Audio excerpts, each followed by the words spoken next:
بسم اللہ الرحمن الرحیم نحمدہ ونصلی ونسلم علی رسولہ الکریم اما بعد فاعوذ باللہ من الشیطان الرجیم بسم اللہ الرحمن الرحیم ان اللہ وملائکتہ یصلون علی النبی یا ایہا الذین آمنوا صلوا علیہ وسلموا تسلیما اللہم صلی علی سیدنا ومولانا محمد واصحاب سیدنا ومولانا محمد وبارک وسلم وصلی علیہ۔ ناظرین محترم، رمضان المبارک کا مہینہ، خوبصورت گھڑیاں، بابرکت لمحات، دن ہوں یا رات ہوں، کہ اس کا ایک ایک لمحہ برکت سے خالی نہیں ہے۔ کیوں؟ یہ اللہ رب العزت کا مہینہ ہے۔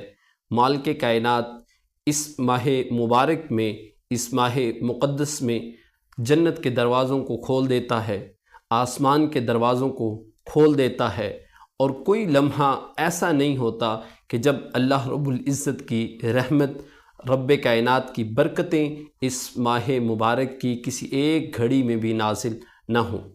مالک کائنات اس رمضان المبارک کے اندر جنت کے دروازوں کو بھی کھول دیتا ہے، شیاطین کو جکڑ لیتا ہے۔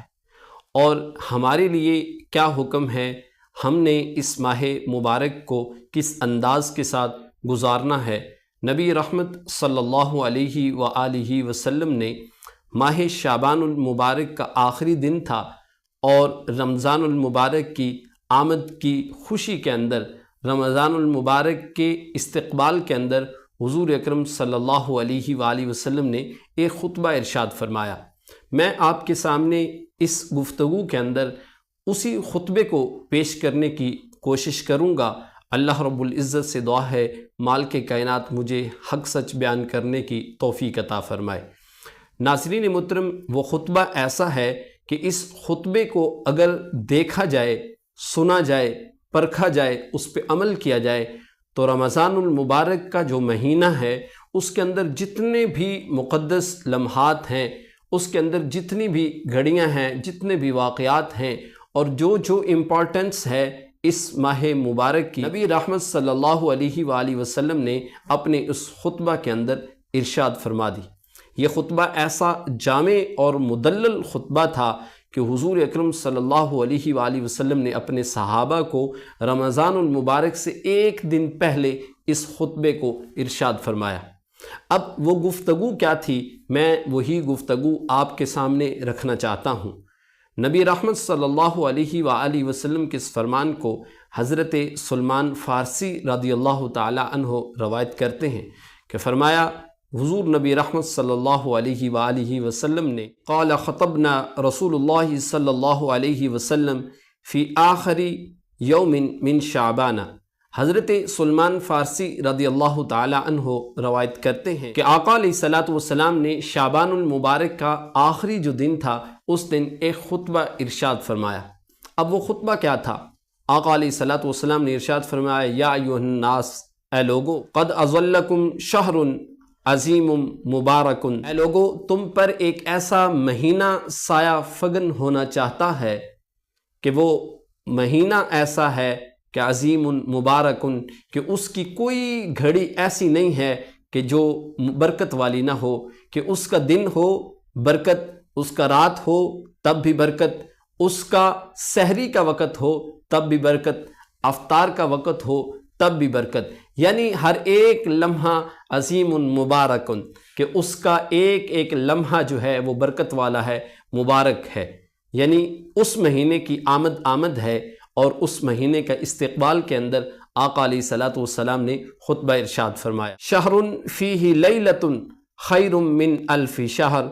اس ماہ مبارک میں ایک رات ایسی بھی ہے کہ جو 1000 مہینوں سے بہتر ہے۔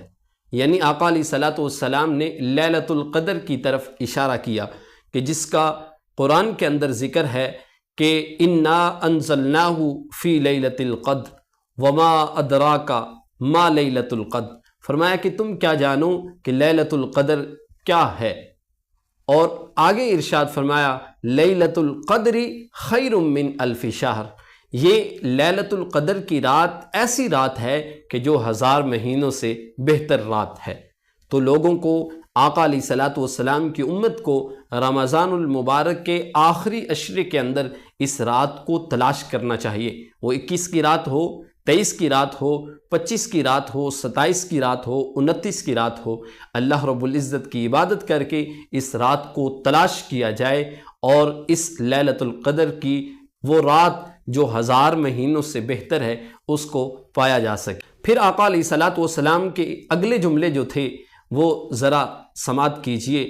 فرمایا جعل اللہ تعالی صیامہ فریدۃ، اللہ رب العزت نے اس ماہ مبارک کے جو روزے ہیں وہ فرض کر دیے ہیں، یعنی رمضان المبارک کا جو مہینہ ہے اس کے اندر جو روزے ہیں وہ مالک کائنات نے بندوں کے اوپر فرض کر دیے ہیں۔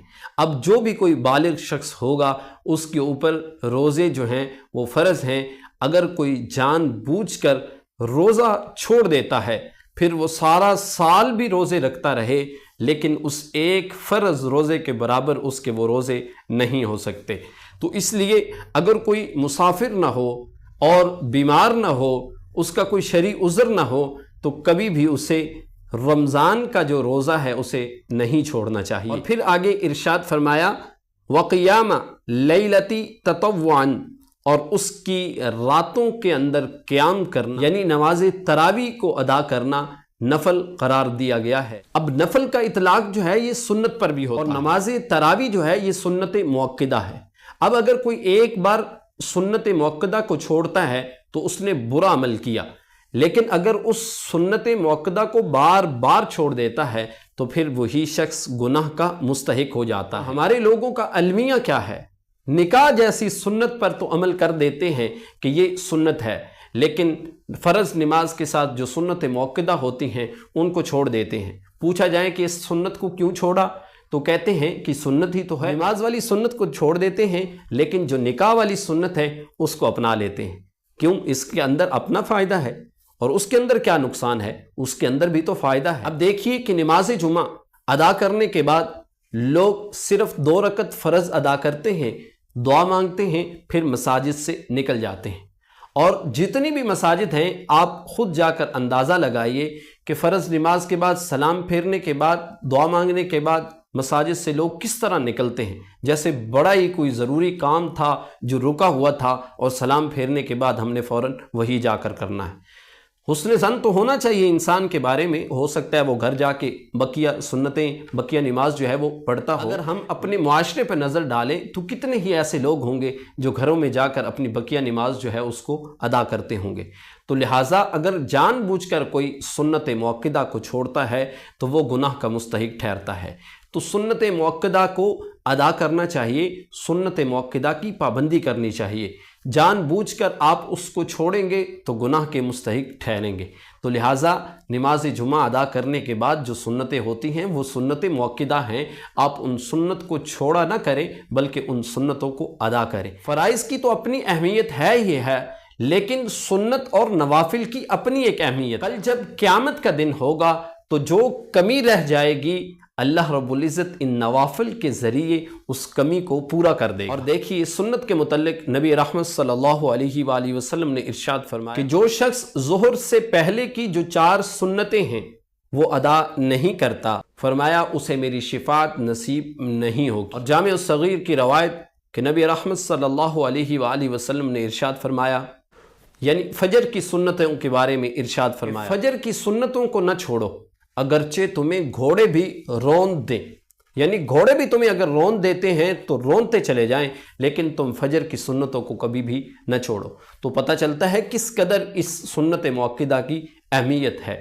تو ناظرین محترم، ہم بات کر رہے تھے حضور اکرم صلی اللہ علیہ وسلم کے اس خطبہ کی جو آقا علیہ الصلوۃ والسلام نے شعبان کے آخری روز اپنے صحابہ کو ارشاد فرمایا ایسا مہینہ آنے والا ہے کہ جس میں نیکی کا ثواب جو ہے وہ فرض جتنا ہو جائے۔ اس مہینے میں فرض ادا کرنے کا ثواب جو ہے وہ 70 فرضوں جتنا ہو جائے گا۔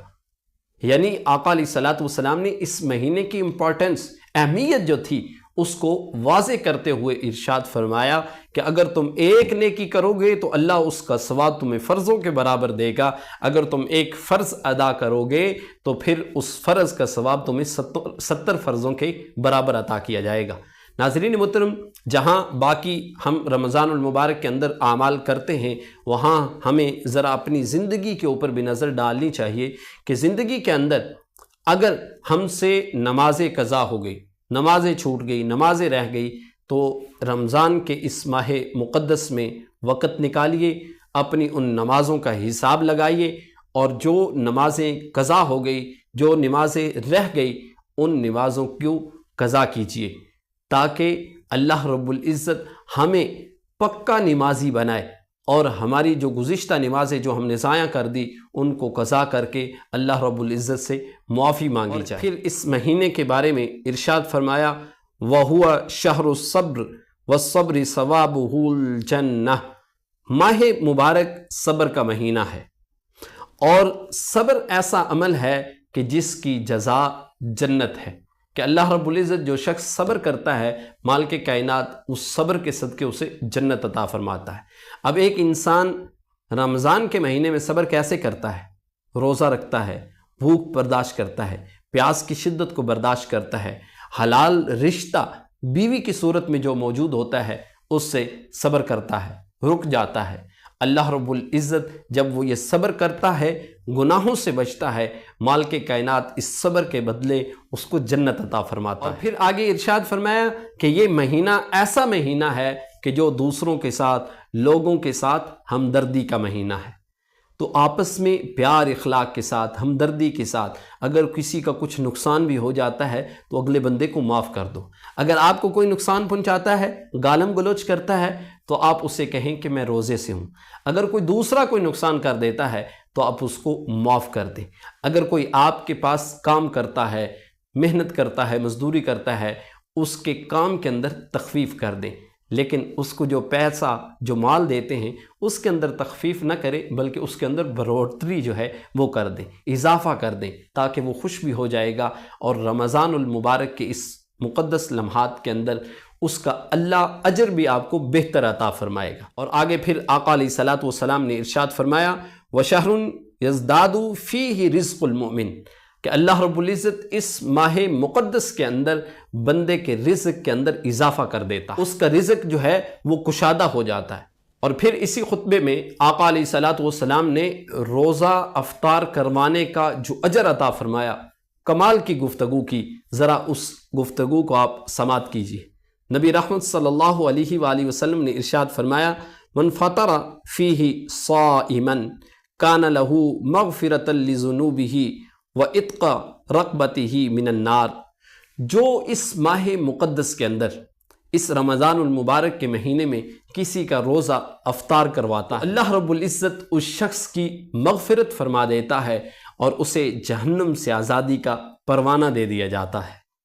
اور پھر آگے ارشاد فرمایا وَكَانَ لَهُ مِثْلُ أَجْرِهِ مِنْ غَيْرِ أَنْ يَنْقُصَ مِنْ أَجْرِهِ شَيْءٌ، اور جس کا روزہ افطار کروایا جا رہا ہے اس کے اجر کو کم نہیں کیا جائے گا، کہ اسے بھی برابر جو ہے وہ اجر ملے گا۔ جب آقا علیہ الصلوۃ والسلام نے روزہ افطار کروانے کی فضیلت بیان کی صحابہ اکرام کی جماعت میں، تو صحابہ اکرام نے عرض یا رسول اللہ صلی اللہ علیہ وآلہ وسلم، ہم میں سے ہر ایک استطاعت نہیں رکھتا کہ لوگوں کو روزہ جو ہے وہ افطار کروائے، تو پھر وہ جو اجر ہے کہ اللہ رب العزت اس بندے کی مغفرت فرما دیتا ہے، اس کے گناہوں کو معاف فرما دیتا ہے، اور جہنم سے آزادی کا پروانہ عطا فرماتا ہے۔ یا رسول اللہ، پھر ہم تو اس سے محروم رہ جائیں گے۔ اگر کسی کے پاس استطاعت نہیں ہوگی تو پھر وہ اس اجر کو کیسے حاصل کرے گا؟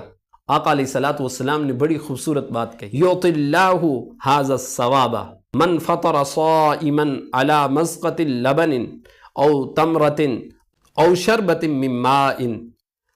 نبی رحمت صلی اللہ علیہ وآلہ وسلم نے ارشاد فرمایا کہ اللہ رب العزت اس شخص کو بھی یہ ثواب عطا فرمائے گا جو کسی دوسرے کا روزہ دودھ کے ساتھ افطار کروائے گا، یعنی کسی کو ایک گھونٹ اگر دودھ بھی پلائے گا تو اللہ رب العزت روزہ افطار کروانے والے کے گناہوں کو بھی معاف کرے گا اور جہنم سے آزادی کا پروانہ بھی عطا فرمائے گا۔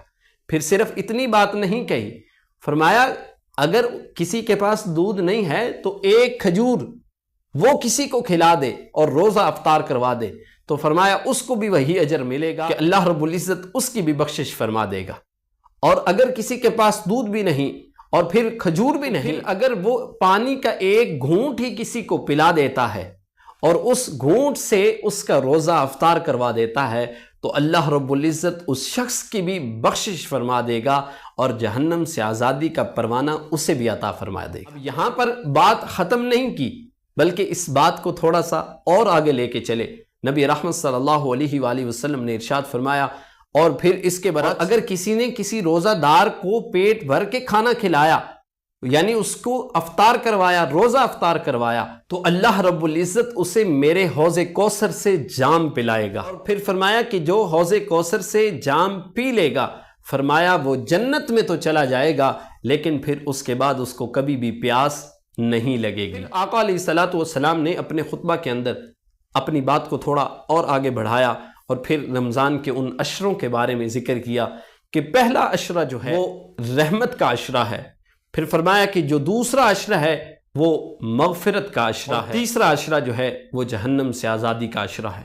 یعنی اپنے اس خطبے کے اندر رمضان المبارک کی اہمیت اور اس کے روزے کی اہمیت، اس کی فضیلت، تراویح کی فضیلت، اور اس کے ساتھ جو اس کو قیام کرتا ہے، پھر لیلۃ القدر کی فضیلت، سرکار دو عالم صلی اللہ علیہ وسلم نے اس ایک خطبے کے اندر سارے کے سارے جتنے بھی معاملات تھے روزوں کے حوالے سے، آقا علیہ الصلوۃ والسلام نے وہ سارے کے سارے اس خطبے کے اندر بیان فرمائے۔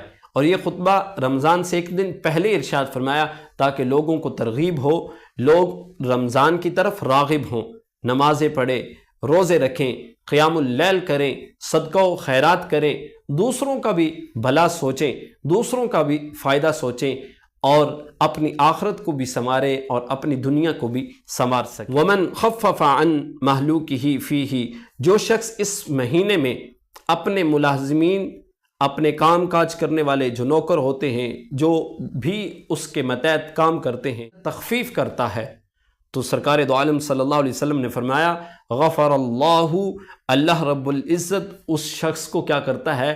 بخش دیتا ہے، اس کی مغفرت فرما دیتا ہے، اس کے گناہوں کو معاف فرما دیتا ہے اور اس کو جہنم سے آزاد فرما دیتا ہے۔ تو ناظرین محترم، آپ کے متحد جو لوگ کام کرتے ہیں، فیکٹریز کے اندر، گھروں کے اندر، ڈیروں کے اوپر، اور آپ کے جتنے بھی کاروباری معاملات ہیں ان کے اندر جو بھی آپ کے متحد کام کرتے ہیں، ان کے کام کے اندر تخفیف کریں۔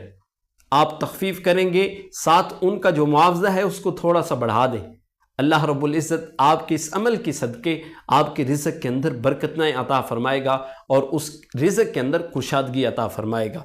تو ناظرین محترم، آج کی ہماری گفتگو آقا علیہ الصلوۃ والسلام کے اس خطبہ کے حوالے سے تھی کہ جو نبی رحمت صلی اللہ علیہ وسلم نے رمضان کے استقبال کے اندر اپنا خطبہ ارشاد فرمایا۔